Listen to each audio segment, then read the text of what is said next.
Well, all right. Thank you so much for being here this afternoon. And thank you for selecting our session out of the many great sessions that are happening at the same time. The room is so big, so it's going to take our presenters here a while to turn from left to right across the whole stage. So my name is Tala Uwada. I serve as the Associate Dean for Research in the Ag Research Division of the Institute of Ag and Natural Resources, and it's my pleasure really to present and to moderate this session on AI in agriculture. We will start. I thought not all of us know AI, so I wanted to give a little bit of a historical perspective before we start. So we have 4 panelists after I give my short presentation.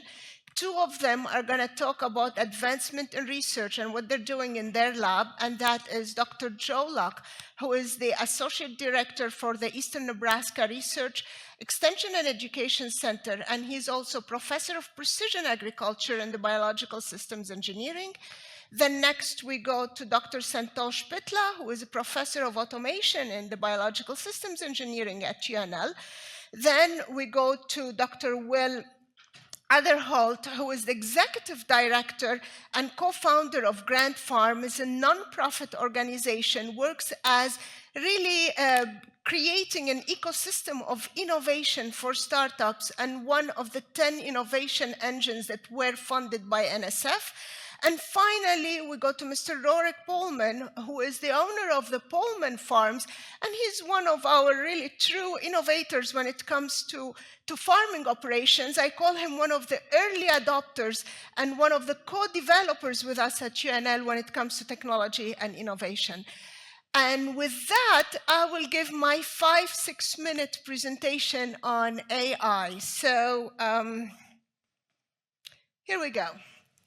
So I want to take a few minutes to challenge us all. What do we know about AI? So let's put the definition on that screen. It is truly the theory of development of computer systems that are able to learn from, make decisions, and perform tasks that otherwise humans are able to do on their own as well. Now, this is very, very, very different than programming. All of us, the greatest example I always give is if we think in the old days when it comes to your spam emails, it used to be really programmable to identify those spams. If there is prices or you were selected for a price or something, then delete. That's programming. Now, in your spam email, it's self-intelligent that understands the pattern of the data and automatically moves emails to the spam. So there is a reasoning behind it, there is decision-making, there is no programming. So that's a huge difference. You can bring them both together, which also you have a much stronger ability to make decisions, understand data, and move forward. The AI is not a new concept. It's been around for decades. In fact, we are all familiar with the Enigma Code and with Alan Turing, who broke the Enigma Code. And he actually was the first person in 1935 to come up with the term machine intelligence. Fast forward to 1956, where at the Dartmouth conference, John McCarthy and colleagues came up with the first term of artificial intelligence. I have here the map that shows you all the innovations until current day, but fast forward to 2015, and this is where we had Sam Altman come with the OpenAI. In 2018, we had the first GPT, and it was based on 117 million parameters. These are identifiables. And remember, in the early days of the 2000s, we were making fun of AI. I asked it to do X, and it was giving me Y. Where fast forward to 2020, we came back with ChatGPT 3, which instead of the 117 million parameters, now we have 175 billion parameters to help with the decision making. What I don't have here is currently ChatGPT 4, which there is 1.8 trillion parameters that help you make the decisions. So you see how the science is moving at very fast pace, and AI is becoming more and more powerful. Talks are it's going to exceed the human intelligence before we know it. So why is that important for agriculture? We are in what we call the fifth industrial revolution. And if we think back from the beginning of the Industrial Revolution, in 1780, it was all about machineries. Then we go to the second one, which was about introducing electricity. Then to the third one is about automation. Then we go to the fourth one, where we started thinking of automation and computer and artificial intelligence. And now it's all about the interaction between machines and humans. I thought we are here, but now we're talking about the sixth industrial revolution, which even goes further into bridging the environment, human machine together. And agriculture is at the core of it. Even in the sustainable development environment, we're talking they have adopted AI and the power of AI to advancing sustainable development goals towards the future. How we are using it? In many applications in ag, going from precision ag to monitoring, to decision making, to climate change adaptation, to automation. It's been used in every aspect or being developed for every aspect of our operation in agriculture. Despite this, and I wanted to show this because not all sectors are taking advantage of this or have the capacity to take advantage of this. Most of the innovation is happening in operations that do field work or field farming. The aquaculture is improving and accelerating. Livestock continue to improve, but we have stagnation when it comes to indoor farming and to horticulture. So there are lots of opportunities in those spaces as well in other spaces. In the US, you see those in dark blue. Those are the states that have taken advantage of precision agriculture and AI. But those states have the extensive broadband, have the large farms, and have the willingness of the power farmers to adopt and use AI and precision agriculture in their technologies. If you haven't seen this, the cast has put forward what are opportunities and challenges for AI in agriculture. It was released last month, and please take a look at it. It's really comprehensive and shows what are the opportunities. I want to go fast. There are many challenges when it comes to AI in ag. Those can be linked to access to technology, technical expertise, data availability and quality, and the ethics. The article also highlights many of those, and of course there is a more extensive list for you to see, but there are challenges. Other challenges, data centers and energy required to run AI. Despite this, the market is moving forward, and they're expecting by 2029 the market will be a value of $13 billion and growing. What is next? We're moving from automation to autonomy, and we'll have Dr. Pitla talk about this in more details. It's at every level, from the diagnostic and the monitoring to the decision-making and to the performing stage. So AI is being integrated in all our operations in every single stage, and that's, we're moving forward with this. So with that, I want to thank you, and I want to move it next to Joe Luck to talk to us about his research when it comes to AI and digital precision ag. Thank you.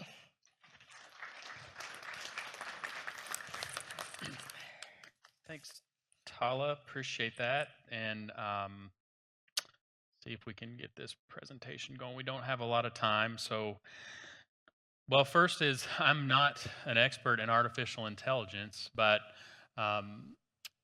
what I'm very interested in is decision support for agricultural production.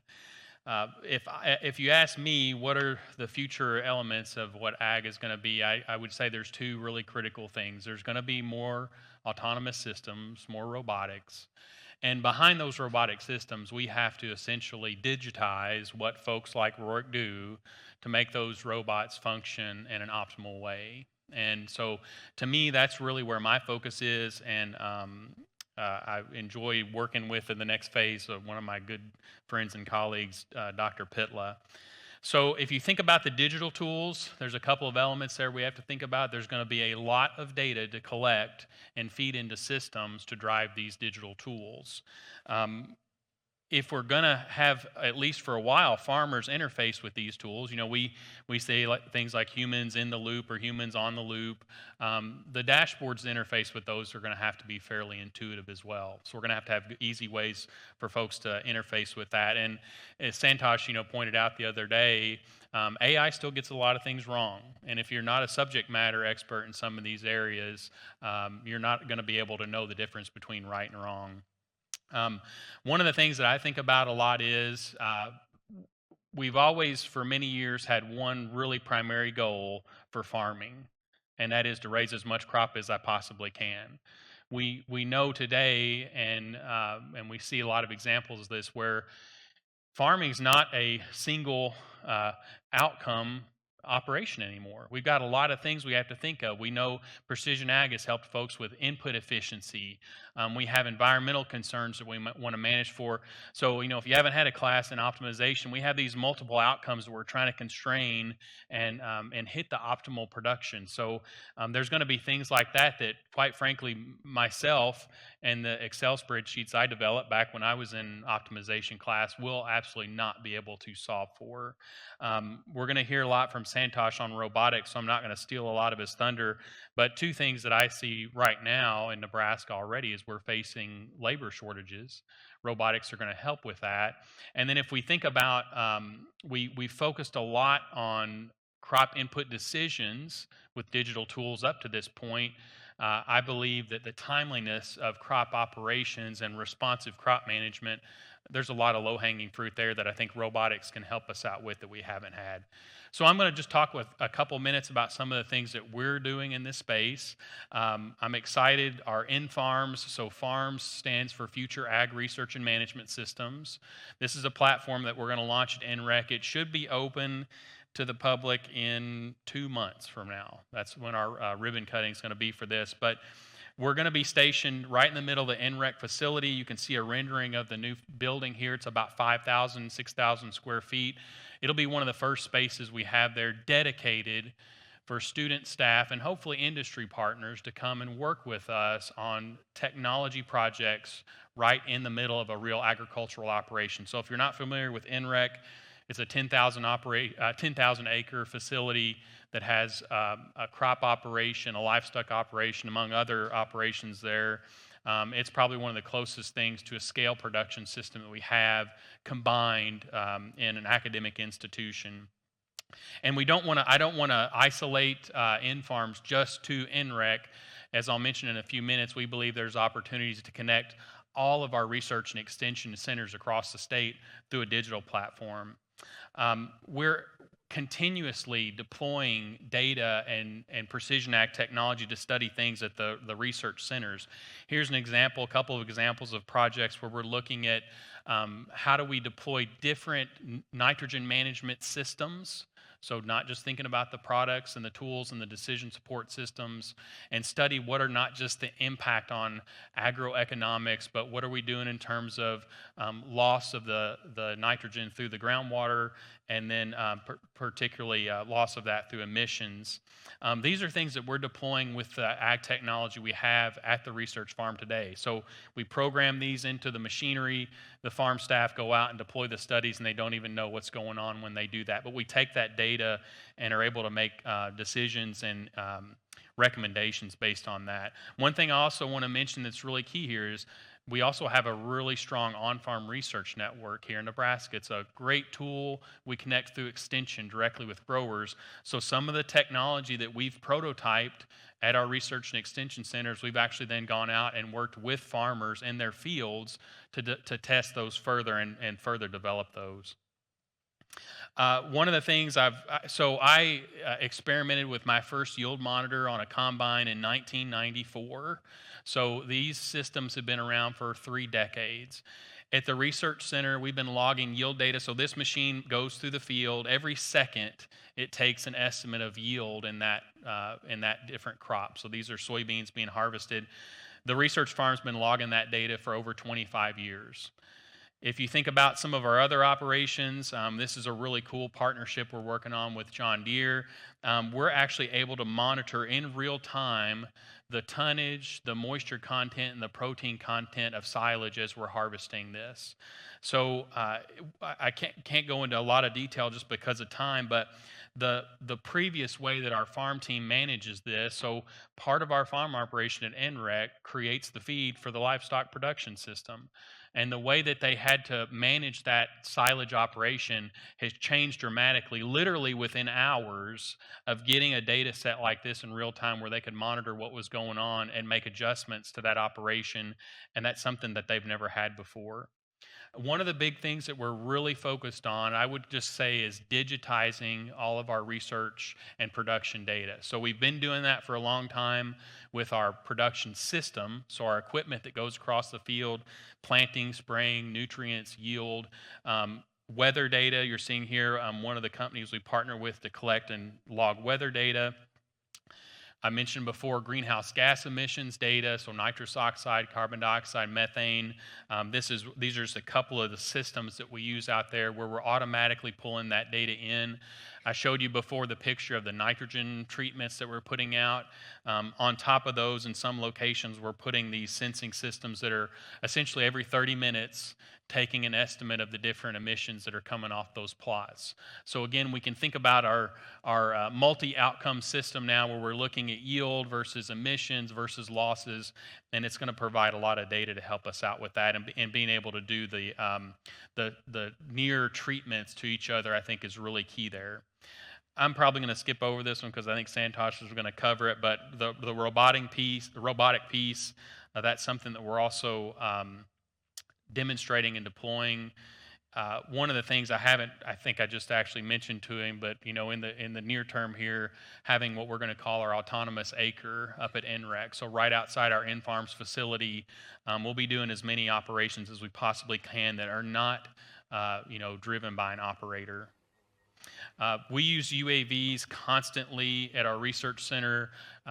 All of the treatments that we put out, we monitor those at least weekly. So we're capturing multispectral imagery there. And I thought I would throw in another fun example here since it's related to water, but we had flooding last year. A lot of our animals got lost on different parts of the facility. We were actually able to track them down with UAVs. That's something that in the future could be automated as well with different imaging systems.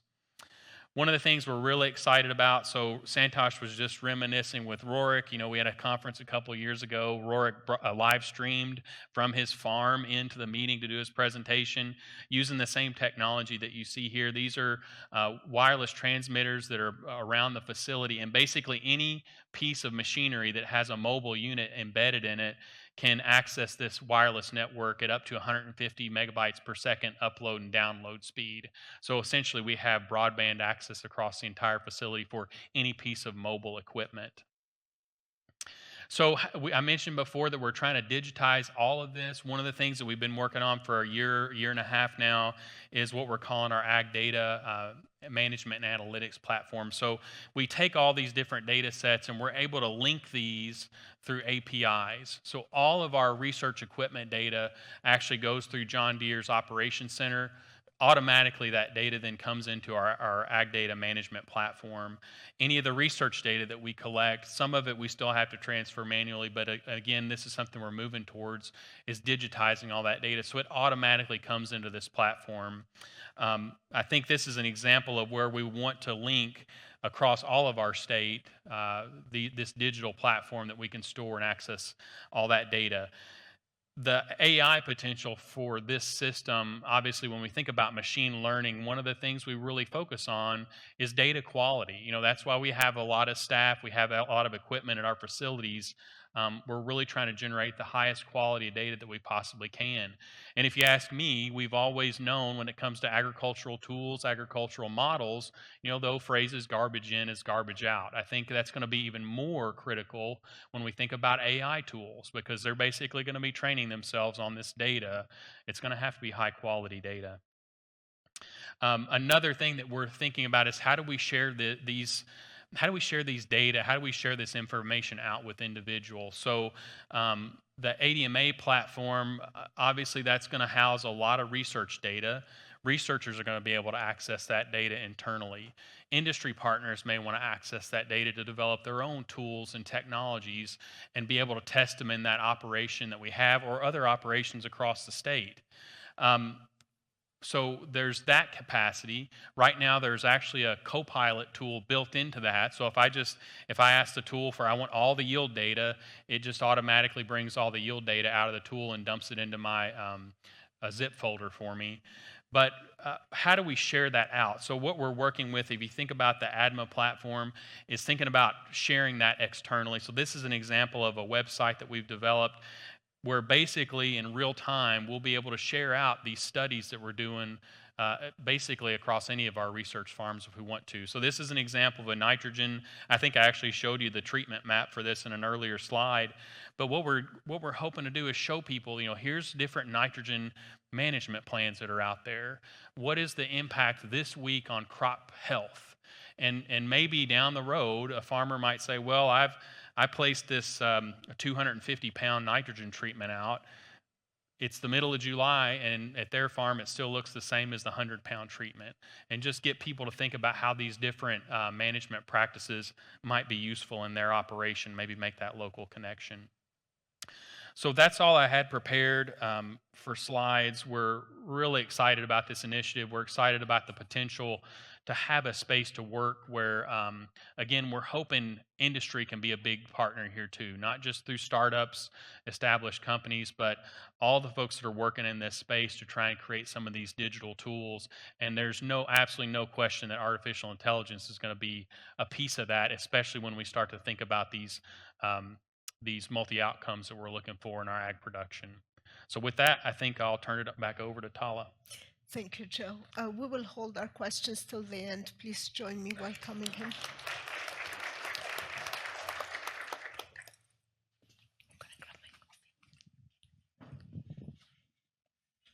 Oh, okay. Where is my presentation? Let's see. Do I click this? You're hitting wrong. Well, when I hit that, it's going to. Yeah, robotics guy having technical problems. Sorry. I love it when they have problems because it's not only us. Okay. Let me try that.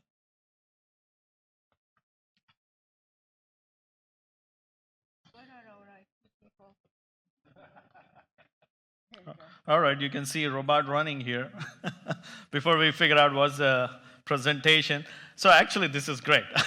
So a little impromptu here, but so this is our robot that Joe was talking about. So thank you, Tala, Joe, for setting up the stage here. We all know AI is very important, but one question for you all is, can you tell if this robot is using AI or not? So it's going and planting autonomously, all right? Okay, yeah, this is. So it's going and planting autonomously, right? So do we need AI for this? We really, in some cases, it depends like what level of autonomy. So when people say autonomous, there's like 5 levels of autonomy, right? So this is, I would call it as supervised autonomy where an operator needs to be there. So actually this robot is not using any AI.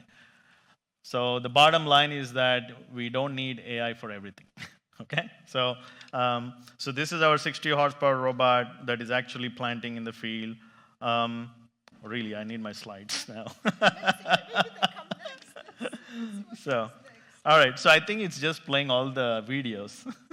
So, but I had an introductory slide that is very important to talk about. So could I actually launch the presentation itself, if possible? But that's cool, right? Robots, like, I have a lot of videos here because what you're seeing here is it's a see and spray kind of a system. where your AI is happening in real time. Okay? So it is trying to detect what is weed and what is not weed and spraying only on the weeds. Let's see what else happens. Okay, I'm just going to talk about videos then. All right. So, so this is one of our custom-built drones at Rogers Memorial Farm.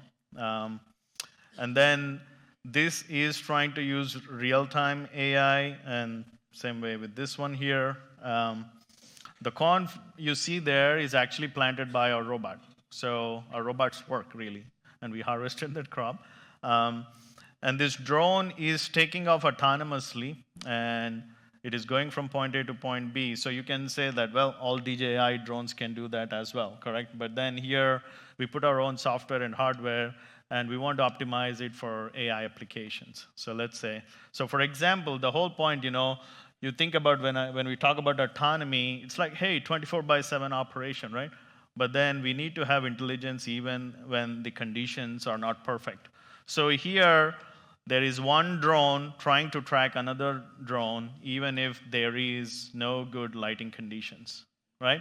So here is a great example of where you have to use real-time AI. So we have trained the models to detect a drone, but also we are actually looking at another drone and trying to track it. So maybe one of the drone is a leader and another one is a follower. So that's kind of the idea here.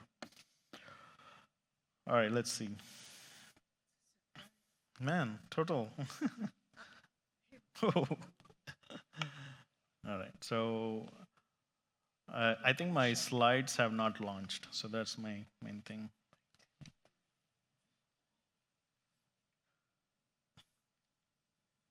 Let me go check on them upstairs. Okay, so so what I had on the slides is, when we are really thinking about AI, I've been in precision agriculture the last 15 years, and then seems like every 5 years or a decade, we change the names a little bit. So, when I first started, we were really excited about auto steer, right? GPS-based driving, and then yield monitor, like Joe mentioned, right?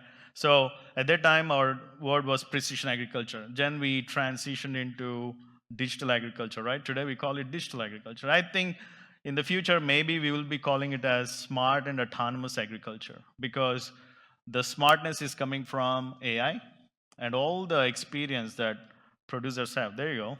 Thank you. So what I really wanted to present was this. I wanted to start here. So I really wanted to start where you have this smart and autonomous farming wheel. All right, so wheel signifies progress, and over the years we have been evolving, right? So precision agriculture to digital agriculture to smart and autonomous agriculture. So one thing I want you to take away from this presentation is, no matter what new tools we have, this sensing, planning, and action. Thank you, Tal.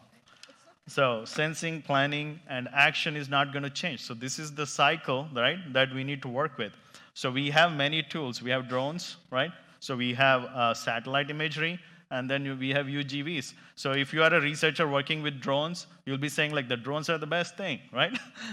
If you're working with satellite imagery, you will say that is the best thing. So again, the idea is every application would require this different type of sensing modalities, and that's what we have, all right? And then ultimately it comes down to, what is my prescription map? So how are we going to generate? That's nothing but planning. You could be using AI tools, right? But ultimately it's like, how much fertilizer do I need to apply, and what should be my planting rate? So these are the big things that we need to come up with. And then action, right? So you could be doing a very manual operation. So if you go, like, example of gardening, it's all manual. So there are no automated tools. But when we are talking about precision agriculture, we have some very automated tools, right? So that is the reason why I feel like there is AI application in each of these three categories, right? So you can see that like AI, I put it a little close to the robot because there could be robots that earlier I showed, there was no AI on it, but you can also have AI-enabled robots, right? So that's the idea about smart and autonomous is your smartness is coming from the AI and decision making, and autonomy, as you know, is the machine totally driverless, or do we need some supervision, okay? So another important thing is the time scale, right? So this is so important. Like I told you, like, do we need to do real-time AI, right? If you're looking at that weed, you have to management, you have to do real-time weeding, right? So if you want to do targeted application of chemical only on the weed, that needs to happen like many times a second. So that's almost like real-time. Like time scale of 1 year is also possible, and then in season is also possible. So that's the examples I kind of want to show you today.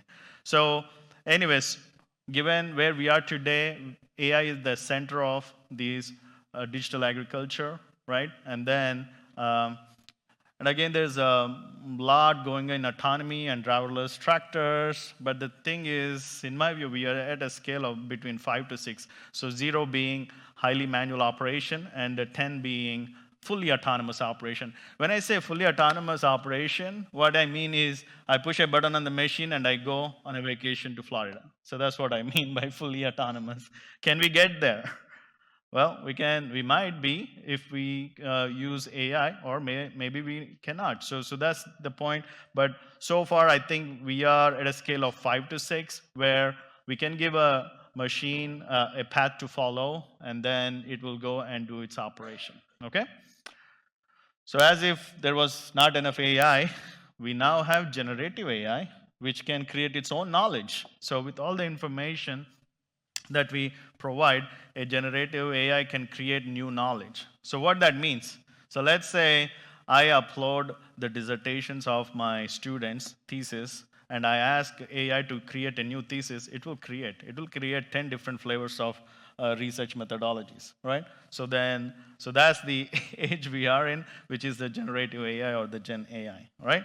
So the idea is, can we go from per acre management all the way down to individual plant management, so that we can really think about this climate smart agriculture, and then how do we avoid negative impacts on the environment? Like targeted weed management is a great example, and that's a very hot topic we are working on. And the idea is, can we build these robots that have decision making, so that we can take care of each plant at an individual level? So Nebraska average acre size is around 800 acres. We use some very big equipment. So we need to use big equipment because we need to cover a lot of land in a short amount of time window, right?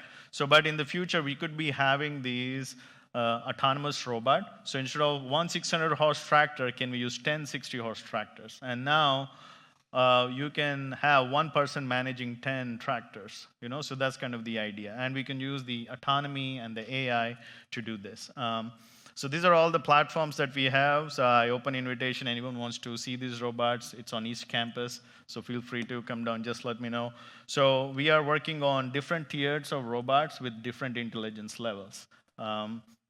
So you saw this robot working, right? So again, there is a drone that is trying to follow this ground robot UGV to see how it's planting, but really this just has a path provided to it and it is following, and we don't need an AI. But if we want full autonomy, if there is a problem, if there is an obstacle, it needs to figure out what to do: slow down, turn around, or stop and alert a supervisor. So that's like full autonomy, okay? So one thing I want you to note is, you see how small the tank on this robot is. So this is a fallacy of swarm robotics. Everyone thinks that, okay, let's replace big machines with small machines, but how are you going to refill the seed on the tank? It's going to be like the field capacity is not going to be that great compared to a big tractor. So who's going to refill the seed, right? So really we need to think about fully automating the farm operation. So can we use drones to refill this seed? This is what I'm talking about. If we want to go towards full autonomy, we need to be thinking about the logistics of the material as well. So that's kind of what I want to show in one of this is this real-time AI. So you've seen these 3 videos at the bottom here. So you can see at the bottom right, where we can also detect what UGV or ground vehicle is working, because ultimately a UAV and a UGV need to collaborate. On the top right, you can see that is a autonomous drone with a tank with seed in it, and it is looking for a UGV or a ground robot so that it can go and deliver the seed to the autonomous tractor. Okay, so this is where we really need real-time AI. We need the GPS, we need good computing, right? But then we need to be training a lot of models. When we are training a lot of models, we need a lot of data, right? So yeah, so the drone, it sees the actual UGV. Sorry, I don't have a slide control here, but our drones can work in snow too. So you can see there's a little bit of snow there, but so it's trying to find that UGV over there, and if we have a downward looking camera, so it is looking at the UGV because it needs to confirm this is the right UGV that I need to land on. And again, this requires machine vision and AI, and then it will land and it will drop the seed. Okay, so as you can see, it's taking a lot of time. So this is where we can really improve, right? So if we have a better computing power or better algorithms, we can make this process quicker. That's now we're talking about the performance of landing, right? So ultimately it lands and it will drop the seed. Okay. So there's a lot of talk about driverless cars. I would rather have a driverless tractor because there's real need. Because I don't want to buy a Ferrari and let it drive itself, you know. So come on, right? So the point about here is we need a lot of data of field objects. So we have very different kind of objects in the field. Center pivot's, especially in Nebraska, cows. And also, when we talk about weeds, I mean, there are not really good data sets out there. So we think like, okay, the weed ID app will solve it. I mean, it's like really bad. So it cannot differentiate between any plants. And also, the weeds are important. We actually had to grow weeds because there is no good data sets out there. So one of the important thing with AI is you really need good data sets, right? So that's where we were able to make this robot work, you know.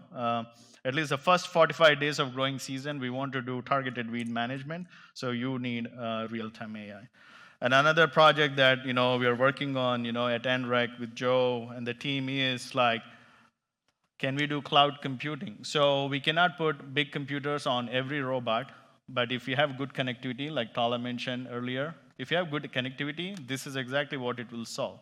You can be running some heavy models on the cloud, and all we need to figure out is good connectivity, and there could be multiple, hundreds of these robots running, but they are getting their intelligence from the cloud. Okay, so this is the architecture there. So for some of you, I think many of you work with soil. I mean, soil data collection is laborious and difficult, right?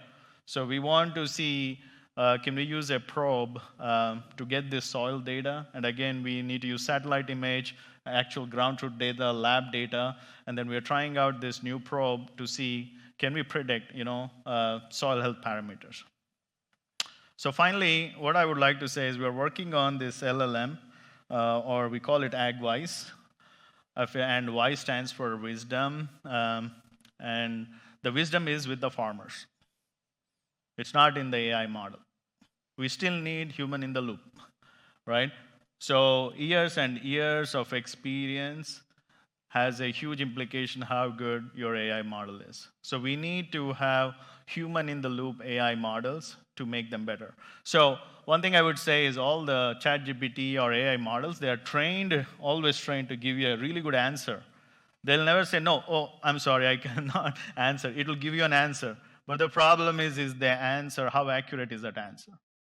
Right? If you are a domain expert, if you are a farmer, if you are a researcher, only then you know how bad the answer is. So the large language models, especially for some of the things that we're trying to work on, are not there yet. And that's an opportunity for us to improve these models, right? And again, one thing where Nebraska really shines is that we are a land-grant university, and that means that we work with producers and extension specialists and extension educators and farmers like Rorik, you know, so who provide, hey, this is never going to work, or this is going to work.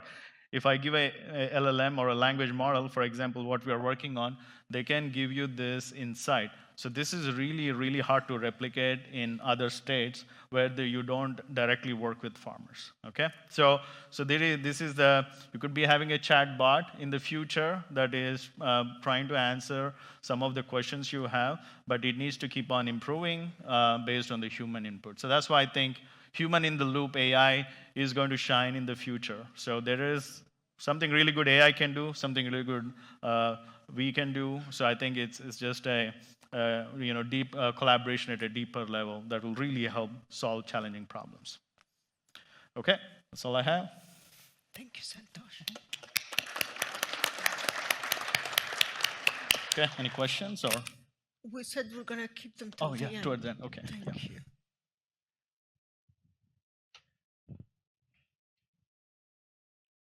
Are we using this or this? I don't have to use it. Can I just talk like this then? Yeah. Awesome.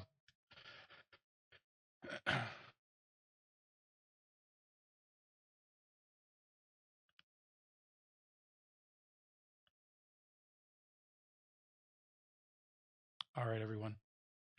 Well, I just want to start by giving a great round of thanks here to Tala for bringing this panel together. I'm going to deviate from my slides a little bit because I do believe that my colleagues here have hit on some really important topics. Some of them are represented in my slides, so I'll breeze past those. But I do want to add some thinking to this because I think it'll help out with the Q&A. My name is William Adderholt. I'm the executive director of a nonprofit located just outside of Fargo called Grand Farm. Grand Farm brings together a global ecosystem, a collaborative network to solve problems in agriculture through applied technology. And we do that through an amazing ecosystem. It starts with the growers, which I'll talk a little bit about how important that is. But it also includes startups, corporations, government, investors, and researchers in education. Each of these groups brings unique contributions to this ecosystem and how we solve challenges in agriculture today. And by bringing them together, I believe we can accelerate how we do that. Grand Farm has an innovation framework that follows 3 key steps. The first is that we identify challenges. The second is we work to understand the innovation landscape. What are people doing? Why are they doing it? How are they doing it? And another key one is why aren't they doing it? And finally, looking at how do you bring those problems and those innovators together to be able to look at how to take applied research approaches to accelerate them, remove barriers from that innovation. I'll talk through each one of these. The first is looking at how do you identify challenges. That begins with the growers and those who represent the growers. And I would loop land-grant institutions right in there with their extension networks. We go out, Grand Farm goes out, and we talk to grower commodity councils. We talk to growers individually. We talk to extension agents from the regions that we represent. And we really work to understand what are they currently dealing with? What do they see as the priorities? And it's really easy to see that. Commodity councils will often put out research funding to solve really key issues. And when Soybean Council puts out their key priorities and you line them up with corn or barley, you begin to see trends. And that's what we use to begin to start these conversations. Those groups that represent many really give us the leads on how to move things forward. So then we take that and we begin to do individual conversations with growers and visit their sites and really begin to understand what the challenge actually is. Then we do deeper research. What are the economics of solving that challenge? What does it mean for the grower to solve the challenge? And what is the business case around bringing an innovation to light? The next is talking to innovators and understanding what are they trying to accomplish and why. Exposing those opportunities and challenges to them, helping them understand why those exist, and they can originate anywhere around the world. We work with 2,500 organizations from around the world who want to solve these challenges, but they need to know what it's like to actually live with the challenge. What does it look like to solve it today with the technology that we have today? If you want to disrupt something or you want to bring a solution to light, you need to understand how people are currently managing something. And so we spend a lot of time talking to people. What does agriculture look like? We do things like reverse field days. We bring people out to the grower field who are representing these challenges. And then we begin to work with groups like researchers and helping them understand where their research can lead for relevancy. By understanding then why people don't solve challenges, we can then kind of push people in different directions. A great one that really came to light last year was the advancements in drone spraying companies that were forming. 5 years ago, approximately, I was talking to some drone experts in the industry, and they were telling me that we weren't going to get the drone spraying in the next 20 years. And to me, whenever someone says never, that's usually like a 5-year trend. We're going to see it in 5 years. And the constraint that they were talking about 5 years ago was actually battery life. By identifying that constraint, by figuring out that battery life was a challenge, the first place I went to was researchers working on drone batteries, looking at capacity for batteries, looking at the weight of batteries. Because if that was the constraint, that's what's going to be needed for innovation. That's what's going to be needed for industry to move forward with those innovations to be able to bring something to market. And then finally, what we do at Grand Farm to bring these groups together is we work on bringing people together through things like field plots and projects. So this year we have 26 field plots on our land. We have a partnership with University of Georgia at the UGA Grand Farm that also does field plots. I think we're at 12 this year that we're going to be doing there. It allows startups to get into this environment, do half-acre, 1-acre plots, and really tap into what it's like to actually solve these challenges in the environment where they exist. And I'll talk a little bit about why that's important, that environment they exist here shortly. The other one we do a lot of is facilitated matchmaking. My team, we have ecosystem builders on my team. Their whole entire job is to meet people. Come to places like this, meet each other, meet those people, and then make connections. We're always looking for mutual interest. Where can two people really, or two organizations elevate each other? And those are the connections we're looking to make. Another one we do is innovation as a service. So I talked about that innovation framework. We'll work one-on-one with organizations like institutions of higher ed to be able to take that innovation framework, identifying challenges, identifying solutions, and then being able to do this work right here with the testing environment and bring it all together for them into a comprehensive package. It allows them to accelerate what they're working on. And then finally, we do a lot of events, a lot of demonstrations. We believe that field days are absolutely necessary to exposing people to what's happening in the world around them. So I'm going to actually pass through most of this. So because we've talked about some of this, robotics, heavy equipment and smart implements. Last week, we actually had John Deere autonomously till about 140 of our acres with their new autonomous tillage technology. Sensors, so we talked about this as well. How do you sense things? Collecting data from soil, weather, crops. With sensors, lower bandwidth is required. With sensors, one thing that hasn't described, but was kind of touched on, is how prolific this is going to be and why connectivity is so important. So this says low bandwidth required, 10 to 100 kilobytes per 4 hours in terms of data upload.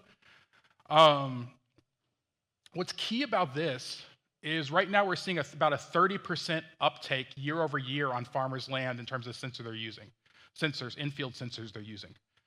So if someone has one sensor today, they could have upwards of 300 sensors by 2050. And so when we're looking at the proliferation of that data, proliferation of the resolution of that data that's in the field, it's really looking at how we can continue to grow our ability to engage with these technologies that were just described. But also, it's important to understand that connectivity infrastructure is absolutely going to be necessary. And Joe touched on that with InFarm. You need that connectivity infrastructure. You need consistent connectivity infrastructure, reliable infrastructure across your entire acreage through last acre connectivity to be able to take advantage of these.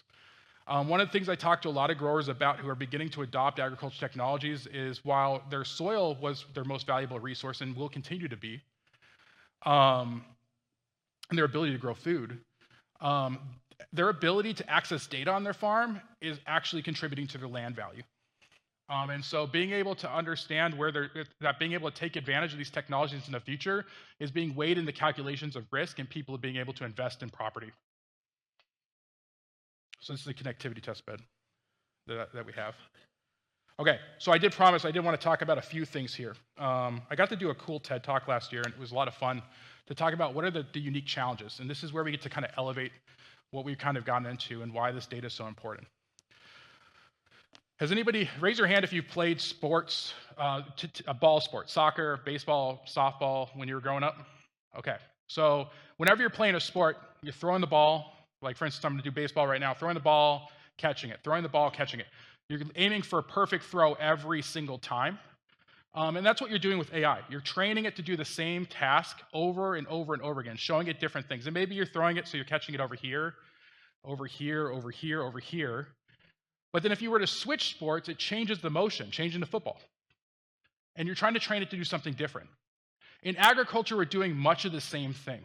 And this is where a lot of the challenges that we're starting to see. By collecting a lot of information, I'll bring this back to something fun to look at. I don't know.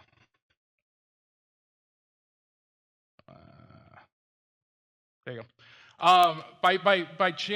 By looking at different types of information, you're training the technology to look at specific farms.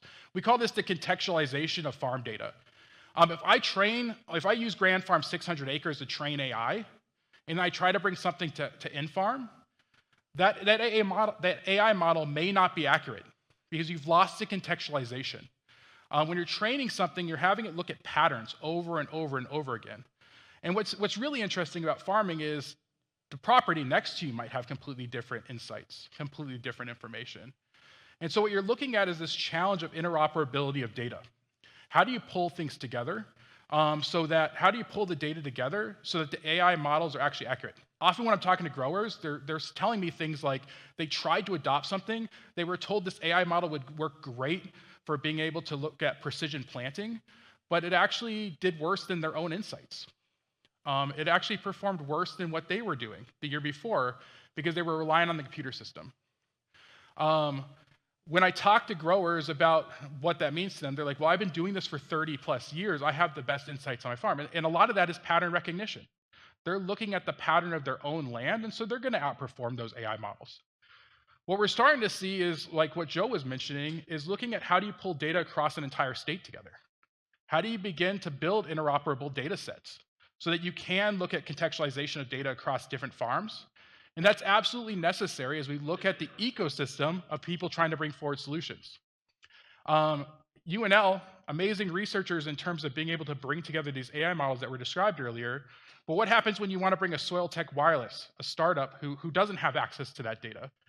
And so they're able to then partner with UNL through that model that was ADMA that was talked about earlier to get access to unique data sets that allow them to innovate. That's going to be something necessary as we move forward because data right now I think is the core challenge we're dealing with as AI models continue to move forward. The other one is this idea that I call interlocking technologies. And this is very, very unique compared to the fourth agricultural revolution. So in the fourth agricultural revolution, we saw really fast advancements in our ability to grow crops just by individuals being able to drive forward innovation. A lot of people have heard of Norman Borlaug, working on genetics of wheat. You were able to take seed from that wheat, put it on a farm, grow it, and see increased yields. Today, as we go into the fifth agricultural revolution, the sixth industrial revolution, we see a completely new, unique challenge. If I were to build something that could plant individual seeds, every seed individually, the precise ability to place that seed in the right orientation, that doesn't do anything if I don't have the cloud systems that can tell it where to plant that seed. It doesn't do anything if I don't have the connectivity systems to talk to that machine in terms of where it's currently at, what it's planting. It doesn't do anything if I don't have sensors, whether that's in the field with IoT, what I was describing earlier, or satellites, or drones. The other one is looking at data resolution. So as we're going across an entire field, and we're looking at all this data we're trying to pull, we also have to pull it at a resolution that makes sense for what we're trying to accomplish. So if I want to plant each individual plant seed perfectly, I would need to have information on each exact point on my field with an AI model telling me exactly what that means in terms of that orientation. And all this is playing together. And why this research that was described is so important in terms of how we move forward. It's why having conversations with growers about what they need is so important, and bringing those together to help drive forward both either translation of that research at institutions through IP development, or startups from around the world, or corporations to be able to drive forward and accelerate those solutions. The final one I like to talk a little bit about is why I envy controlled environmental agriculture. When I first started at Grand Farm, I was really drawn into indoor agriculture because you could control everything. You could maximize plant production inside. Our growers that we're working, a lot of the growers we're working with, and a lot of them have been exploring greenhouses or tunnels, but they don't have the ability to bring everything indoors and control everything. What was described in the first keynote, the ability, looking at the drought patterns and the surplus of rainfall. Even if I have the perfect AI model that was built in 2024, if it wasn't built on localized weather systems for my exact farm, it might be missing the mark. And so you're constantly dealing with changing weather patterns, decisions that might have looked optimal today as we're planting our crops, in 2 months might be completely off, depending on what ends up happening with the world.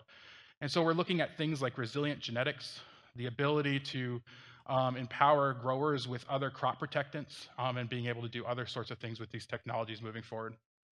I want to thank you all for your time and listening to me kind of go off script a little bit, but I think it might have added a little bit more. Thank you. Thank you. Mark.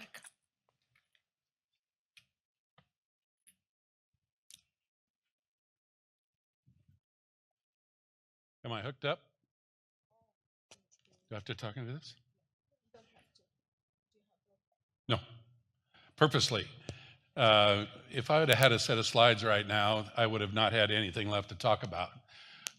By these 3 presenters and Tala's willingness to moderate this group and you know, I guess herd the lions.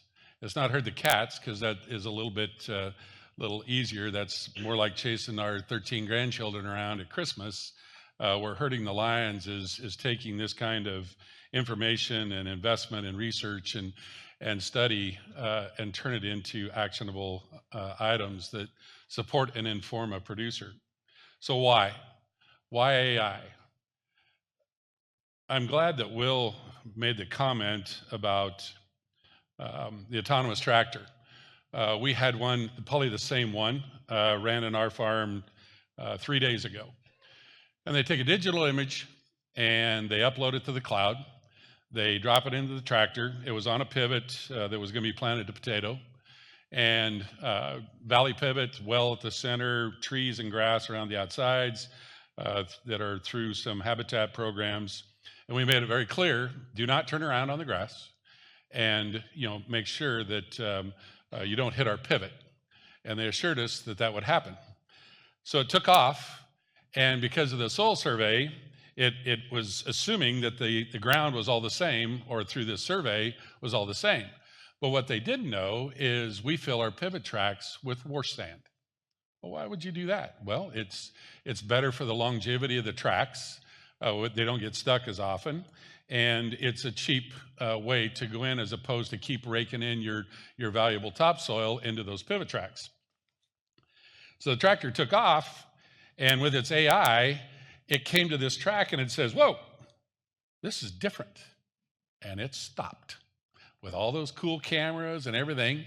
And it sat there for 5 minutes until it waited for a human person to say, oh, by the way, you're good to go. So another 160 feet, it hit the next pivot track, stopped again. It didn't learn it. It had to be told. So the AI at that particular juncture, there was some challenges, but that's regional, that's by cropping, that's by how everything's going to happen. So why is AI important to our operation? We're in Southwest Nebraska. I farmed internationally in South Africa as well as in Belize, and I have partnerships across the globe. And some of you are in the room, and we face a host of what I call natural resource challenges. I wouldn't call them problems, but they're challenges. How do we continue to maintain a food source that's reliable, safe, and nutritious? And that transition to that communication, what's it take? Well, we have the soil, but do we have the knowledge? And I'll argue that we don't have enough knowledge on the soil. So how do we do that? So we sample it more. So the integrity of that sampling is huge. It's a massive data set. And the testing and extraction were a challenge for us. It's very costly, but knowing your soil is an important aspect of a rotation and cropping systems and rotations, which we're very integrated into our operation. So we plugged it in and we said, okay, what if? What if we recognize that the Haney test, which is water extraction compared to the magnetic test, says that, okay, I've got this much phosphorus on this test, but I have it in the same soil sample, only has this much. So we plugged it into AI and we asked it, okay, what are the challenges or what are the opportunities? Well, A was very apparent, was you save some money, okay? Now, how do you access that phosphorus? That was another question, which it didn't have enough of the answers yet. It hadn't done that learning side. So we were pushing that model to help us, okay? So then we are going to plant corn. We're going to plant maize. And with this set of genetic traits at a range of a seeding population, okay? We ask it that question again. So what do you think of these? These are the hybrids that are suggested for our area based off of the companies that are trying to sell it to us. So we plug it into AI again, and we asked it, of those 5. So rank them. I mean, don't give us the best, just rank them. And we end up with the best, I hope. But so we looked at that ranking, and then we asked it again, so seeding rate, okay? All right, give us seeding rate, give us a range from 30,000 to 40. And then we said, okay, this seed cost $1 a thousand.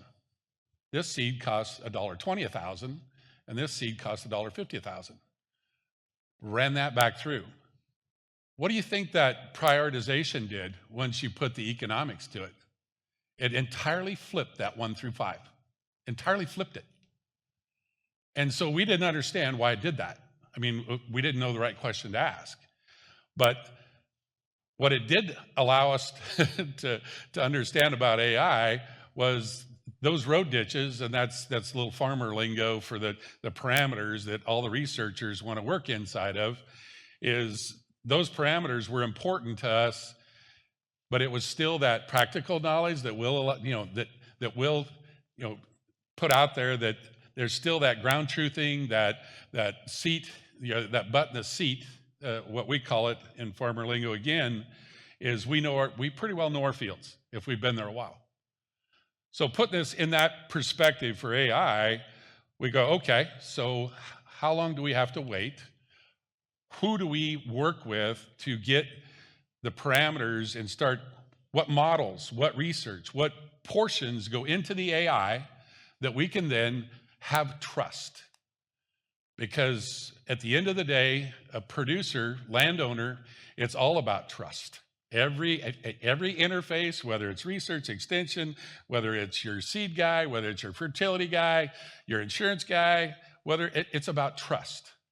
And if you're not inside this little trust circle that I'm displaying right here, we may listen to you, but it may not have much influence on what our investment's going to be or what our trust is with you. And that goes a lot of ways in terms of how we integrate change in our farm. So this is my 40th crop this year. So you can kind of do the math how old I am. But in that 40 years, we've gone from 10 years of our connection from a research-based process all the way up to what I say is we're in the 12-month change world today. And maybe it's 6 months. From the time an introduction or an investment by a VC into a new technology or a new startup, I'm invested in a bunch of them around robotics and around soil health and offsets to nitrates and all kinds of things, and figuring out how we integrate those into that decision process. So we took 3 things, and I'm stealing this from a friend of mine, but we took 3 decisions in that system approach: soil all the way through to crop insurance, marketing, fertility, applications. We took 3 things and plugged it into AI.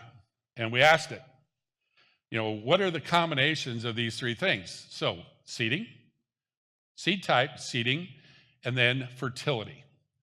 So fertility, we limited it to NPK. This had been done prior to on another conversation I'd had, but I'm just going to do it on our own farm. So I took the soil test off of this particular field. Coincidentally, it happened to be the one that the autonomous tractor ran on. But it came out at approximately 10 to the 44th variables that exist in those 3 decisions. Now that's astounding to me. I mean, I don't even know what that is. I didn't know there was enough zeros over to the right-hand side. But it's astounding to me. But it was daunting because, okay, if we have that much influence on our own success, but it's also these wild variables in that success. So how do we sort that out? How do we engage? How do we put this into a perspective with AI and get inside our circle of trust? I am awesome to hear what Grand Farms is doing. That is freaking sweet. That is a dream of mine. I've done it on my own in partnership with UNL and others for the last 30 years. But we are driven because of water scarcity primarily, and then the expectation of now water quality. And looking at some ways to not only look at the water piece, but how do we integrate AI into the irrigation decisions that we're making? So we have some projects with some big providers across multiple states within TAPS. I don't know, some of you may or may not be familiar with Testing Ag Performance Solutions, but that's a multi-state effort now. It originated here in Nebraska in the 9th year. And that process, looking backward, can we plug that in and look at how some of those decisions or outcomes came out and backfill that and then start to refine these decisions around seeding, fertility, marketing. I mean, it gets pretty in depth in terms of the numbers or the grandiose expectations that I would have out of something like that. So what does that mean so I'm 3rd generation. I am retired, but my son is 4th generation. But the guy that I'm most excited about is 5th generation. His name's Brant. He's 10. He runs Farm Sim 25 like the Wild Wild West. And anybody been on Farm Sim? Few hands. I'd encourage you to do it. It is as realistic as you ever want to farm. But Brant, he comes up to me the other day, and by the way, he's 10, but he operates Grandma's actually mad at me because I let him drive the tractor and the grain cart, $500,000 or $600,000 worth of machinery next to the $700,000 combine. But what she didn't know was that I hit a button and it's not full autonomy, but I control how that tractor and grain cart are beside me. And then he would take it over to the truck, and the truck driver would jump out, and at that time would load the truck, and then back to the field he would come. But Brant came to me and he says, Grandpa, he said, I have 10,000 acres, I have 10 combines. Okay, what do you got? He says, I got canola. Okay, canola. And I said, how did you get the money to get that much canola? He said, I borrowed it. What do you mean you borrowed it? So the Farm Sim is intuitive enough that it directed him through the process of what that system approach is to agriculture. So it allowed him to start, he had to own the land or lease it. He had to buy a piece of machinery or lease it or borrow it or work with a partner. He then had to grow the crop. He had to put enough stuff on it that he and he wasn't certain exactly what he was applying, but it laid out enough of the road ditches, the parameters for him to grow that crop. He had to sell it to generate the money to pay back the loan so that he could farm again. And it wouldn't allow him to skip a step. So the next time he goes around, it started filling in the gaps because it recognized what he wanted to accomplish. It recognized what his vision was for his farm. Imagine with AI, if we start as a risk mitigation, that's where I'm going to make the leap right to, is in terms of risk mitigation. But it's also about conservation and stewardship. the potential that lies there when you walk in. So we farm nearly 10,000 acres. It's about 80% groundwater irrigated out of the Ogallala and 20% rain-fed.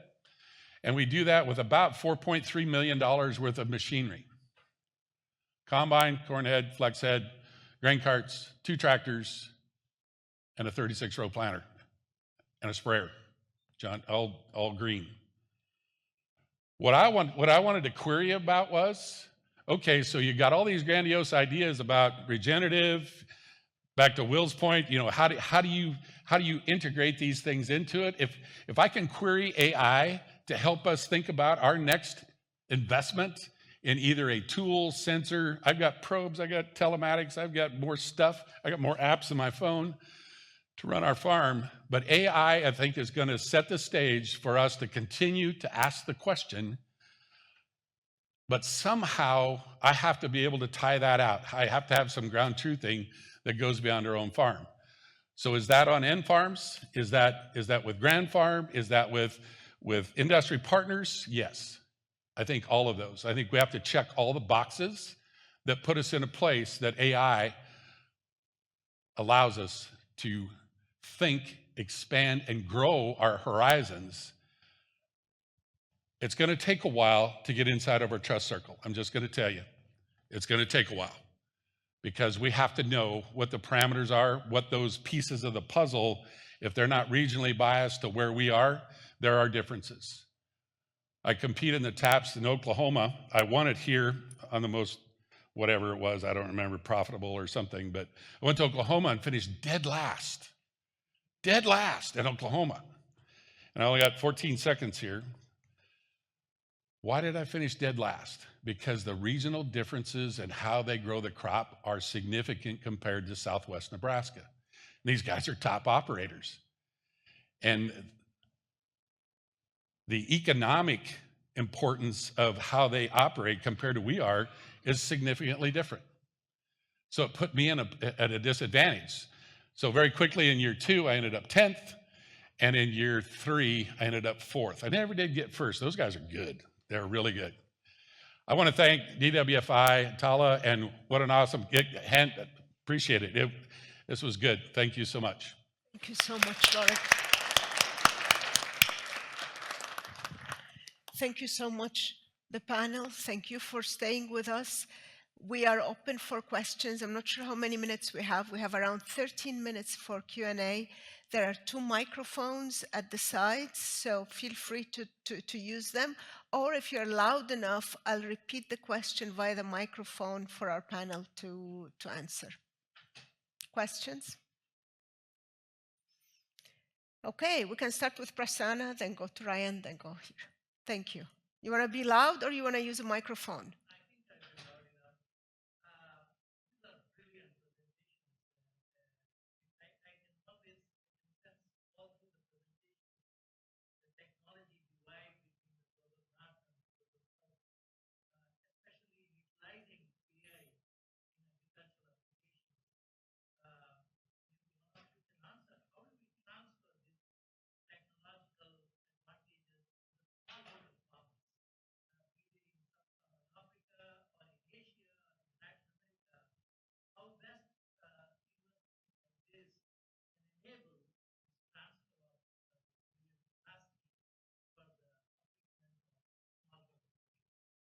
So just to repeat quickly, how do we transfer this technology from the global north, large farms, lots of investments, into the global south with smaller holder farmers, smaller farms, and perhaps less resources, financial resources? You want to take a shot at it, going from Joe perhaps to Lorik, or whoever wants to start? Take a leap. Well, it's a great question, and it's one that we think about a lot, in all the work we do. I think, that's one of the things USDA has always asked for us to consider, how these translate to other systems. And just for my part, I think, again, my hope is that as we develop these tools, we're not going to spend 10 or 15 years developing the ultimate tool, and then that tool is going to be out there. My hope is that there's solutions along the way, particularly digital systems. We know that smartphones are just more and more prevalent, that hopefully those kind of tools can fall out as we're building these systems, that those things might translate more to smallholders across the globe. Yeah, so that's a great question. I always think about this, and especially from robotics and automation perspective, I'm a strong believer in field scale neutral solutions. So one of the things we talked about in my presentation was, if you have a big farm, maybe you need 10 autonomous machines, but if you have a small farm, you can use just 2 autonomous machines, right? But then when we talk about smallholder farmers, buying this technology is going to be expensive. So that's why I think a farming as a service is a good model, right? So if you are let's say, I'm originally from India, so the average acre size is 5 acres, let's say. So there's no way, or it doesn't make any sense in buying a robot for a 5 acre. But we need to analyze how much do the farmers spend, let's say dollars per acre, and then can we provide a farming as a service model, right? So if we can do it for, if like let's say it's $16 per acre, right? So can we do it for $15 an acre? I think that's what we got to see. And also, like Rorik mentioned, it's the whole farm enterprise, right?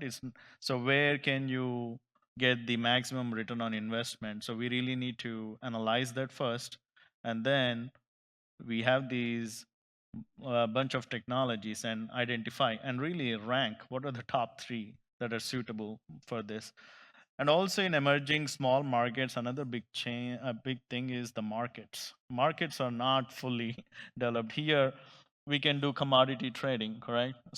But in small markets, that information exchange is not happening, So I noticed that in some regions, they grow a lot of one thing, so the price is not going to be that great. So I think connecting the markets, creating the markets is equally important than just technology. So just a thought. Yeah. I don't think, I appreciate the question. I really don't think the framework I was describing earlier really changes depending on where you're at.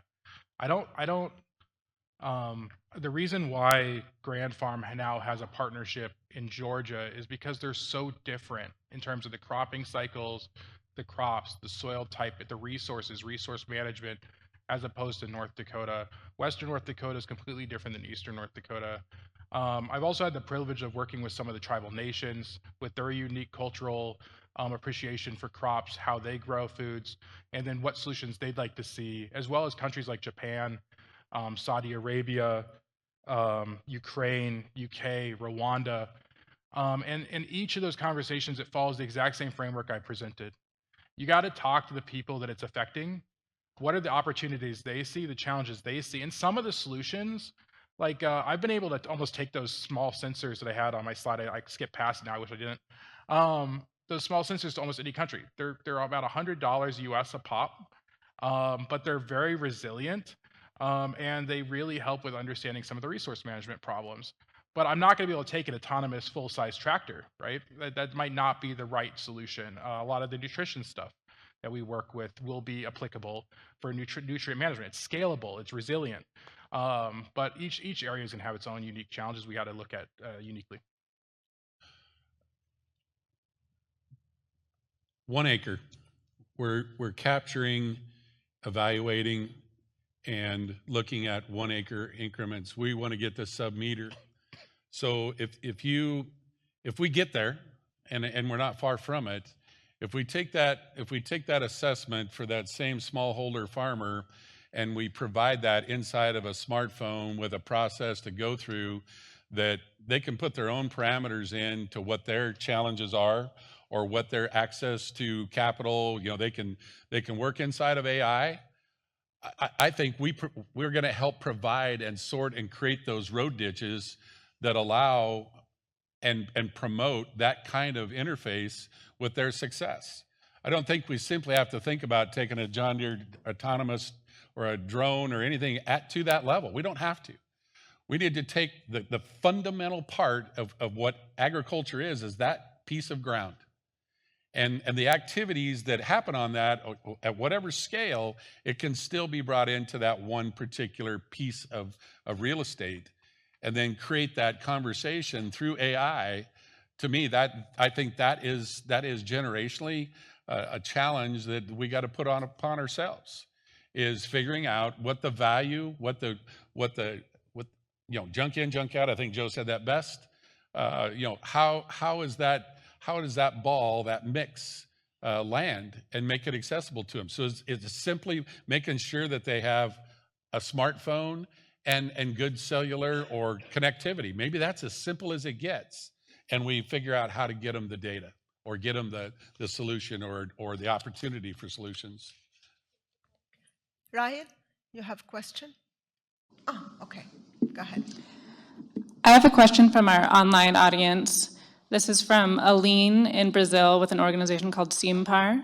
She says, in Brazil, we see scientists taking a resistant stance toward the use of AI for information management. She believes in the proper use of technology as the best path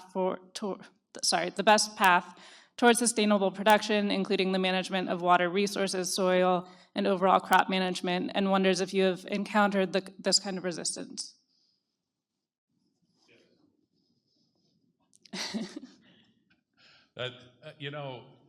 I'm a bit unique.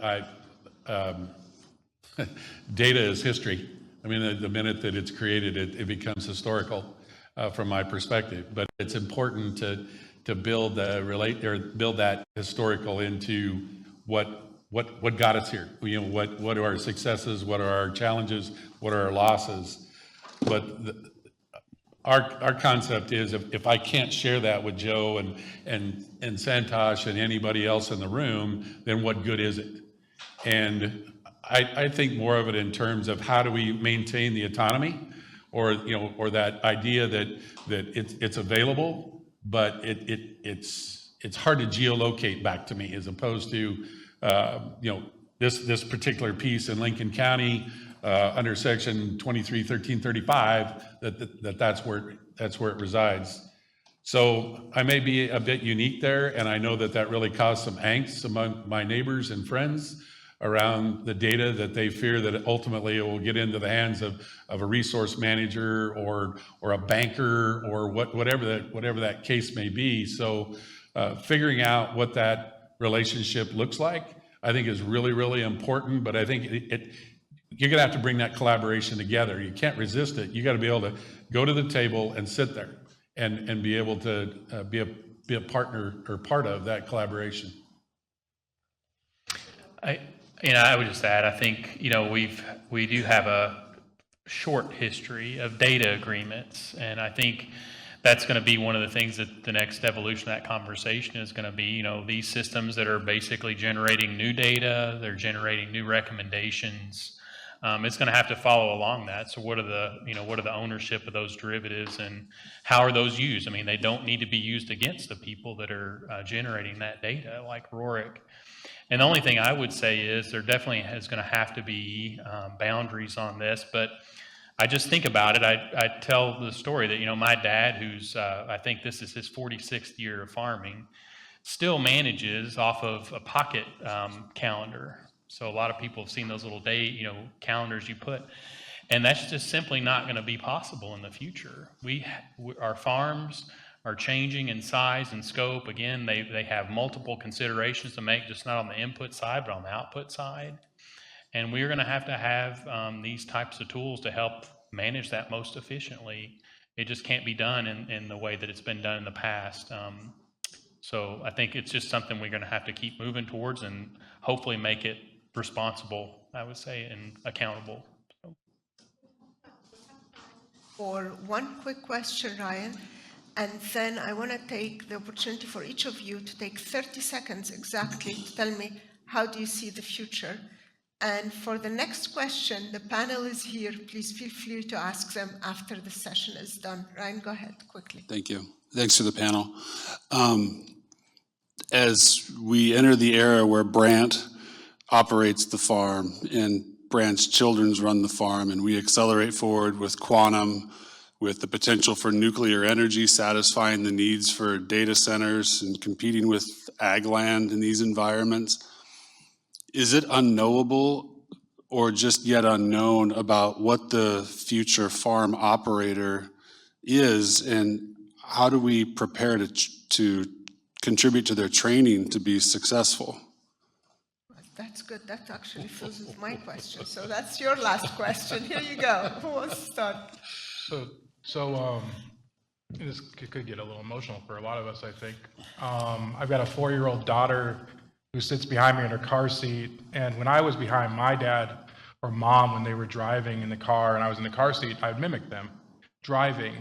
We're entering a reality where my daughter may never drive a car. She may never learn to drive a car. The rapid advancements of the LLMs, of the technologies that were mentioned by the person asking the question, we don't know what the landscape's going to look like in 10, 15, 20 years. This might go into my closing thoughts so I could pass later, but there's an inevitability to this. And I really believe that these conversations, people should be making themselves a part of what's happening right now, because this is their time to buy in. It's not going to be later. It's having the conversation now about what they want to see, how they want to see it, what opportunities and challenges they see could exist, and what limitations to that they want to see. Because this stuff is moving forward, and it's moving forward at a pace that's rapidly accelerating.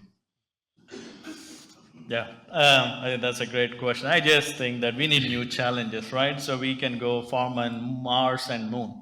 So just saying, like with all the technology tools available, so we can do that. But so one of the big thing is we're assuming that in the future things are going to be the same in terms of agriculture. Those might be very different. Like technology is changing, but so is everything else, right? So you'll have new challenges. So what worked today might not work 10 years from now. So I go back to my slide where I have that sense, plan, and act. So those things are never going to change. It's just that we will have new tools. And I still feel like you still need to have critical thinking, and what AI is providing is correct. We need to have that ground truthing that Rorik was talking about, and the ground truthing can be very different, So I think technology is changing, but so are the challenges. So I think this critical thinking and decision making is going to be important. So. You know what? I'm excited for Brant. I am. I'm excited for my great-grandchildren, and here's why. Is rooms just like this, is you taking the time and the investment that we're willing to change, that we're not just being reactive, we're being proactive. And spending that kind of effort, everybody asks me, why are you in Lincoln during the legislative session? They all pat me on the back as I walk out the door out of that same coffee shop I think somebody alluded to earlier about how everything is transacted in a coffee shop. Well, I only stop there to get my coffee to drive to Lincoln. But this idea that investing in your own time and resources to be able to have that seat at the table and be willing to collaborate and meet people where they are, it was hard for me to be a listener. I run my own operation, a multi-million-dollar operation, and I don't have to listen to anybody if I don't want to, other than my banker. But the concept around how we see the world going forward, we have to trust. We have to trust, and we have to invest in our own resources, in our own time, in our own families, in our own partnerships, and do that quicker on a broader scale. But again, be willing to sit and listen and meet people where they are. That to me is the blessing and the opportunity that exists with Brant. It is emotional, and I'm not kidding. When he stands there in your back seat with his hand out, he goes, "Grandpa, what's going on over there?" Well, I'll tell you what. I was cultivating, and I got on my phone, and the auto guidance didn't work. And I happened to drive off the row, and I had a 12-row wipeout. Oh, and so anyway, I mean, those are the kinds of things. But again, take your time, invest them. Joe, and then we end it. I don't know if I have much more to add. I think, things are going to change. I don't think they're going to change instantaneously tomorrow. I visited with a student the other day that was talking about what they wanted to do and with their job, and they told me, they wanted to be all, hands-on, wanted to work, with my hands all day long. And I said, well, I did that for a while, and then I moved into a job where I had a desk job for a while. And what I found was when I came home after that second job, I had a lot more energy to do other things that I didn't have. So, I even think about a future where, what if we don't have operators in the seat? Maybe those folks will have time at home with their families to garden and do stuff. There's just all sorts of things that, if you just really sit back and think about what daily life is like, what some of these technologies might change. Some of it's going to be for the worse, but a lot of it might be for the better. So, yeah.